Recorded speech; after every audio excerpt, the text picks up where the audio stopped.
बिस्मिल्लाहिर्रहमानिर्रहीम, अस्सलाम वालेकुम। Welcome back to MK vlog. तो कैसे हैं आप सब? और उम्मीद करती हूँ कि आप सब बहुत अच्छे होंगे, अपने घरों में सुकून से होंगे। अल्लाह ताला सबको अपने अमान में रखे। बहुत सारी चीज़ें लाइफ में हम लोग फेस कर रहे होते हैं, बहुत सारे अप्स एंड डाउन्स लाइफ का पार्ट होते हैं। लाइफ कभी भी स्मूथ नहीं चल सकती, कभी भी स्ट्रेट नहीं चल सकती। बहुत सारी चीज़ें आपको लाइफ में फ़ेस करनी पड़ती हैं। और आजकल तो मैं कहती हूँ लाइफ इज़ सो अनप्रिडिक्टेबल। इतनी चीज़ें हमें देखने को मिलती हैं कि समझ नहीं आता है कब अगले लम्हे क्या होने वाला है। तो बस कुछ बातें आज मैं आप लोगों से शेयर करूँगी कि किस तरह से क्या क्या चीज़ें होती हैं जो आपको अचानक फ़ेस करने को मिल जाती हैं। और आपको सिर्फ़ अल्लाह ताला का सहारा होता है। आप एक टाइम पे ऐसे हो जाते हैं कि जहाँ पे आपको लगता है कि यार मतलब हम इसके ऊपर क्यों ट्रस्ट कर रहे थे, हम क्यों सोच रहे थे कि ये हमारे काम आ जाएगा। आफ्टर ऑल अल्लाह ताला ही होता है जिससे आप गिड़गिड़ा के दुआएं भी मांग सकते हैं। और आप उससे कनेक्शन स्ट्रॉन्ग कर लेना अपना, तो आप यकीन करें कि आपको किसी की भी ज़रूरत नहीं होती है। आजकल कुछ दिनों से हमारे घर में काफ़ी परेशानी चल रही थी। जैसे मैंने पहले अपनी बेटी का बताया था कि किस तरह से उसको जो है डेंगू और UTI दोनों एक साथ जो है डायग्नोस हुए थे। आप लोग यकीन नहीं कर सकते कितना टफ़ पीरियड था कि 1.5 साल की बच्ची ना कुछ बोल सकती है ना बता सकती है, और 105 106 तक बुखार जो है जाना, क्योंकि डेंगू में होता ही हाई ग्रेड फ़ीवर है। और वो तप रही होती थी, इतनी खौलती हुई, बस वो मेरे कंधे पे उसने सर रखा होता था और मुझे खड़े होने का इशारा करती थी कि बस वॉक करते रहो, बस बैठो नहीं। पता नहीं उसने सारा बुखार इसी कैफियत में काटा है। और मतलब बहुत मुश्किल से उसकी मेडिसिन्स, और सब बच्चों के साथ आपको पता है कितना मुश्किल होता है उनको ट्रीट करना। बड़े तो फिर भी समझ जाते हैं। उसकी ट्रीटमेंट अभी तक चल रही है। आज लास्ट डे है उसका एंटीबायोटिक का, जो हम उसको IVs के थ्रू दे रहे हैं। IV के बगैर वो ओरल सस्पेंशंस नहीं लेती है, जिसकी वजह से ये इतना तकलीफ़ दे प्रोसीजर है कि 10 डेज़ कैनोला उसके हाथ पे लगा रहा है। और 1.5 साल की बच्ची को आप लोग सोच सकते हैं किस तरह से कैनोला को आप जो है वो हैंडल करेंगे, डे नाइट के वो निकाल ना दे। और जो है वो बस उसका लास्ट यही होता है। 2-3 कैनोला चेंज हो चुके हैं, 4-5 दफ़ा प्रिक किया है तो वेन नहीं मिली है।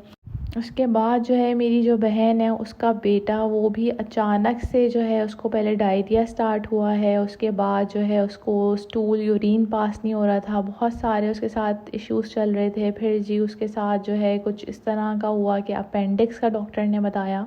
तो इतनी छोटा उसकी भी एज है, लाइक 11 ईयर्स 12 ईयर्स, उसमें उसका अपेंडिक्स का ऑपरेशन हुआ है। और वो फिर उसको बोला गया कि भाई आप स्टेयर्स नहीं चढ़ सकते हैं। तो मेरा घर इस तरह का है कि नीचे गेस्ट रूम है, तो मैंने कहा भाई मेरे घर आ जाओ डायरेक्ट। तो बस कुछ दिनों से वो जो है यहाँ पर आई हुई है, उसकी पूरी फैमिली मेरे घर पे है। तो इतना ज़्यादा बिजी स्केड्यूल चल रहा है कि मैं आपको बता नहीं सकती, जिसकी वजह से मैं डेली ऑब्वियसली व्लॉगिंग भी नहीं कर पा रही हूँ। जो भी वीडियोस होती हैं वो मैं बनाकर जो है वो एक साथ ही कुछ चीज़ें शेयर कर रही हूँ। कुछ होता भी है, वीडियोस रिकॉर्ड कर रही हैं तो टाइम नहीं मिलता कि उसको हम जो है वो अपलोड कर सकें। तो इसी तरह से एक दूसरे के काम आना चाहिए। जैसे कि मैंने उसको खुले दिल से कहा कि भाई तुम सिर्फ अपने बेटे को देखो, बाकी सारे काम जो है वो मेरे ऊपर छोड़ दो, नाश्ता खाना। क्योंकि अब इरा काफ़ी स्टेबल है, आज उसका इंशाल्लाह लास्ट डे होगा। लेकिन फिर ये होता है कि जहाँ 4 लोगों का खाना बन रहा है वहाँ 8 लोगों का बन जाएगा, कोई इतना मसला नहीं होता है। क्योंकि इसी तरह लोग एक दूसरे के काम आते हैं कि भाई वो इतनी स्टेयर्स चढ़ के जाएगा तो उसके स्टिचेस में इशू हो सकता है। तो बस उनका यहाँ पर स्टे था, मैं सारी सफाई वगैरह करा के अपना गेस्ट रूम क्लीन करा के उनको वहाँ शिफ्ट कर दिया था। बाकी जैसे मेरी हाउस हेल्प भी है, मुझे 24/7 ये हेल्प बहुत अच्छी है। वॉशरूम वगैरह वो क्लीन कर रहा था और मैंने कहा भाई प्रॉपर सेटअप होना चाहिए, कोई आए तो उसको ये फ़ील ना हो कि किसी चीज़ की कमी रह गई है। तो ये सब मैं वॉशरूम वगैरह से क्लीन करवा रही थी। और बाकी ये है कि मैंने कभी भी गेस्ट रूम और इस तरह का नीचे का पोर्शन इतना शेयर नहीं किया अपना। और अब बस इस दफ़ा ये लोग आए हुए थे तो मैंने कहा आप लोगों के साथ शेयर करती हूँ। बाकी ये है कि खाने वगैरह ज़ाहिर है थोड़ा वर्कलोड बढ़ जाता है। जैसे दोपहर में मैंने कहा था सबके लिए खिचड़ी बन रही थी, जो ज़रा सूखी खिचड़ी होती है लाल दाल और चावल की, वो मैंने रेडी करी थी। साथ में मैं चटनियाँ बना रही थी। और फिर ये है कि डेली बेसिस पे लोग विज़िट भी कर रहे होते हैं। ज़ाहिर है अम्मी पापा भी आते रहते हैं, मेरी एक और जो अनमैरिड बहन है वो भी आ रही होती है, और बाकी और लोग भी रिलेटिव्स में से विज़िट कर रहे होते हैं। तो उससे भी काफ़ी ज़्यादा एक हलचल रहती है घर में। और ये जैसे हम लोग सब बैठे हुए थे और सब आए हुए थे, और एक पार्सल इरा के लिए जो है वो मैंने मंगवाया था नाइट सूट, जिसकी क्वालिटी मुझे इतनी अच्छी नहीं लगी। ऑनलाइन में यही होता है कि आपको पता नहीं होता है, बज़ाहिर पिक्चर्स बहुत अच्छी लग रही होती हैं, लेकिन स्टफ़ जब हाथ में आता है तभी पता चलता है। तो बस यहाँ पे मैं बना रही थी कॉफ़ी, शाम का टाइम था और मैंने अपनी बहन को भी बुला लिया था कि यार आ जाओ, एक कप कॉफ़ी पी लो, क्योंकि वो बहुत ज़्यादा स्ट्रेस में है। और उसके जो बाद के जो सारी चीज़ें होती हैं ना, कि चलें ऑपरेशन तो हो गया बेटे का, लेकिन उसके बाद उसकी एंटीबायोटिक्स और उसके अभी भी जो है कंडीशन नॉर्मल नहीं है। तो बस मैं उसको भी चाह रही होती हूँ कि उसका भी माइंड जो है वो थोड़ा सा फ्रेश रहे और चीज़ों में, क्योंकि उसका खाना पीना भूख उड़ी हुई है, जिस तरह मेरा इरा के टाइम चल रहा था एग्जैक्टली उसकी भी वही कंडीशन है। तो बस मैं नीचे जाके बैठ जाती हूँ, उसको ऊपर बुला लेती हूँ।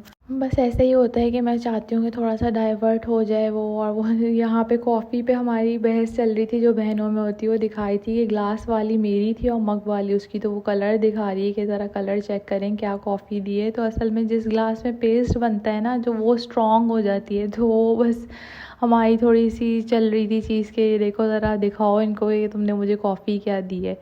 तो बस घर की हालात यही चल रही है, किचन फुल टाइम बिज़ी चल रहा है और कुछ ना कुछ कुकिंग होती रहती है। मैंने कीमा रेडी करके रख दिया था और अब मैं ये आलू की तरकारी बना रही थी, साथ में चनों की भी मैंने जो तरकारी बनाई थी वो मैंने फ्रीज़ कर दी थी, तो वो भी मैंने साथ में निकाल ली थी। और कीमा मैंने बहुत मज़े का खड़े मसाले का बनाया था, जिसकी रेसिपी मैं आप लोगों से बाद में शेयर करूँगी। अभी तो बस मैं खाना रेडी करके गरम वगैरह कर रही थी कि सर्व कर दूँ। बाकी ये है कि कुछ चीज़ें मुझे और आप लोगों से डिस्कस करनी थी। वो ये है कि माशाल्लाह से जो यूट्यूब फैमिली है उसने मुझे बहुत सपोर्ट किया, बहुत दुआएं दी, बहुत खुशी हुई मुझे। मैंने कुछ नाम भी मेंशन किए थे अपने जो मेरा व्लॉग था।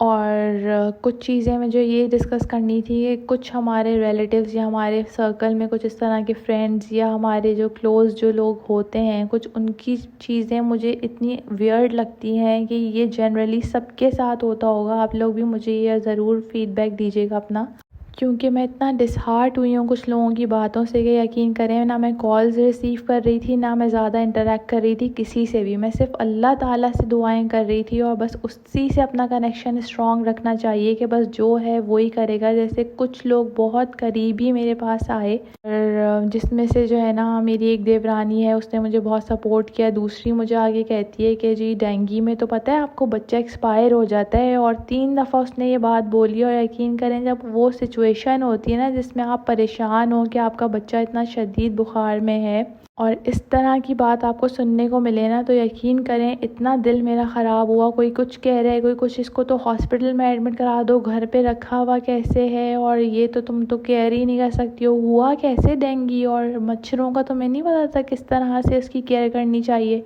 तो प्लीज़ मेरी रिक्वेस्ट है कि अगर आप लोग कुछ कर नहीं सकते हैं तो एटलीस्ट आप कुछ काइंड वर्ड यूज़ करें। आप कुछ ऐसे वर्ड यूज़ करें किसी का दिल ही जो है ना संभल जाए, बहल जाए थोड़े टाइम के लिए। इससे बेहतर है कि आप इस तरह की आके बातें करें कि जिससे आपकी मज़ीद परेशानी बढ़ जाए। तो प्लीज़ लोगों को अंडरस्टैंड करना चाहिए और अल्लाह ताला सबको अपने अमान में रखे, महफूज रखे। और ये इसी दुआ के साथ आज का व्लॉग एंड करूँगी। अगर आपको पसंद आया हो तो प्लीज़ हमें दुआओं में याद रखिएगा। मेरे चैनल को लाइक कीजिएगा, सब्सक्राइब कीजिएगा। Thank you so much. Allah हाफ़िज़।